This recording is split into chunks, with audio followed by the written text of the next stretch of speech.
just a highlight of what the Dems do and why so many people have been lied to, manipulated, and pretty much controlled and everything through misinformation and lies. It's a self-fulfilling prophecy. You demonize, and then we call it the wrap-up smear. If you want to talk politics, call it the wrap-up smear. You smear somebody with falsehoods and all the rest, and then you merchandise it. And then you write it, and if they see it's reported in the press that this, and this, so they have that validation that the press reported the smear, and then it's called the wrap-up smear. Now I'm going to merchandise the press's report on the smear that we made. And it's a tactic, and it's self-evident. But I think I'm worth the trouble, quite frankly. I love the fray. I'm not disrespectful of people's views. I respect any positive things that people want to say, or even negative.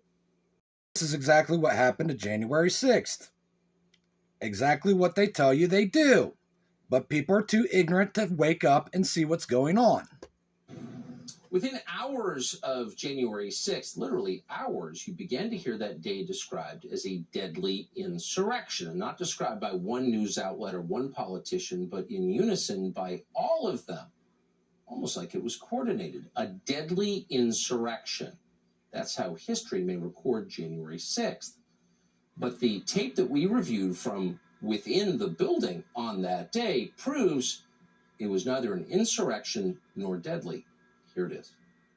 January 6th, when an estimated 2,000 rioters breached the Capitol building, causing the deaths of 5 police officers. Certain dates echo throughout history. December 7th, 1941. September 11th, 2001. And January 6th. The mob beat officers with anything they had on them. Hockey stick, flagpole, a fire extinguisher.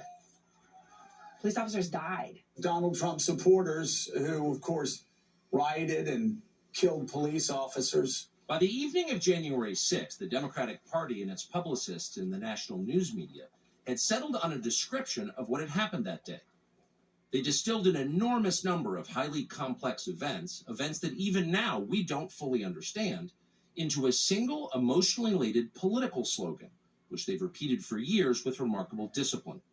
January 6th, they said, was a deadly insurrection. There was a deadly insurrection that the right wing is trying to cover up. He incited a deadly insurrection. Incited a deadly insurrection. The violent, deadly insurrection on the Capitol 9 months ago was about white supremacy, in my view. A deadly insurrection.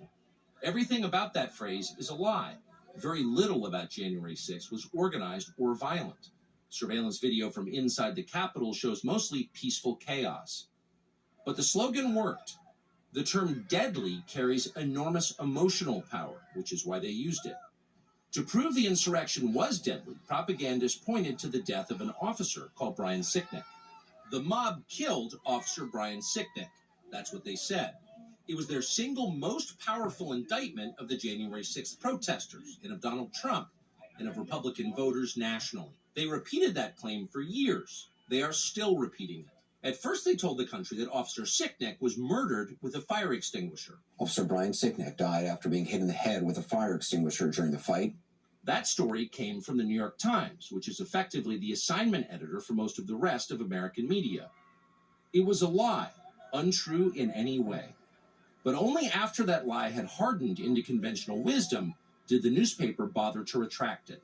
The New York Times has quietly retracted its story about the death of Capitol Police Officer Brian Sicknick. The damage had been done. Brian Sicknick, himself a Trump voter, had been transformed without his consent into a political martyr of the left. His memory was shamelessly exploited by the incoming Biden administration. In February of 2021, Sicknick's body lay in state in the Capitol Rotunda, where a parade of unscrupulous politicians made use of it. Here's Joe Biden. Breaking down the doors, trying to overturn an outcome of election, and killing several police officers in the meantime. But Brian Sicknick should not be reduced to a prop for the political ambitions of the Democratic Party. He was a human being. The facts of his life matter, including how he died. To this day, media accounts describe Sicknick as someone who was, quote, slain on January 6th. The video we reviewed proves that is a lie. Here is surveillance footage of Sicknick walking in the Capitol after he was supposedly murdered by the mob outside. By all appearances, Sicknick is healthy and vigorous. He's wearing a helmet, so it's hard to imagine he was killed by a head injury. Whatever happened to Brian Sicknick was very obviously not the result of violence he suffered at the entrance to the Capitol. This tape overturns the single most powerful and politically useful lie the Democrats have told us about January 6th. And it was indeed a lie. The January 6th committee knew perfectly well that Brian Sicknick was walking normally through the Capitol after he was supposedly murdered by Trump supporters. And they know that because they saw this tape. We can be sure because the footage contains an electronic bookmark that is still archived in the Capitol's computer system. That means that investigators working for the Democratic Party reviewed this tape.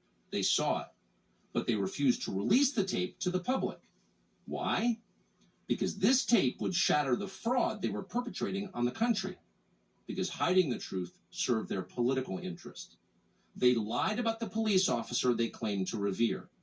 If they were willing to do that, then their dishonesty knew no limits. Subscribe.